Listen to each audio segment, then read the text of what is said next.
सो यार जी हाँ, आप वहाँ पे देख रहे हैं पवन भोजपुरी, जहाँ आप सबका फिर से स्वागत है यार। खैर पवन भोजपुरी में जी हाँ, और आप वहाँ पे देख ही सकते हो, यहाँ पे एक मूवी बनने जा रही है, जो कि यहाँ पे पवन भैया यहाँ पे उस मूवी में यहाँ पे हीरो का रोल निभाने वाले हैं। जो कि यहाँ पे मूवी आप सबको बता दूँ, यहाँ पे मूवी का नाम है यहाँ पे रहने वाला लखन सिंह, जो कि यहाँ पे मूवी खैर यहाँ पे इसका शूटिंग भी होना पुराना मतलब चालू हो गया है। जो कि अभी इस मूवी कहाँ पे शूटिंग कर रहे हैं, गोरखपुर में। जो कि यहाँ पे पवन भैया अभी हैं वहाँ पे, आज के दिन यहाँ पे ही मूवी शूटिंग होने का यहाँ पे शुरुआत की हुई है।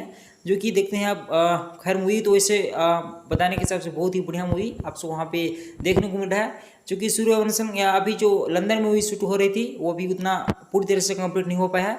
खैर उसके बाद यहाँ पे दूसरा मूवी कहाँ पे शूटिंग भी चालू हो गया है।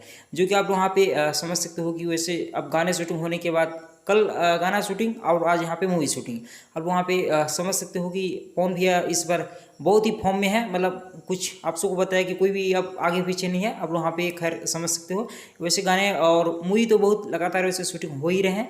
जो कि आप वहाँ पे अपडेट आप सब वहाँ पे देखने को मिल रहा है। खैर वाला अपडेट कैसा लगा जरूर से बताइएगा। आपसे मिलूंगा मैं किसी नेक्स्ट वीडियो में, नेक्स्ट वीडियो के साथ। तब तक के लिए बाय बाय, जय हिंद, जय भोजपुरी, लव यू यार।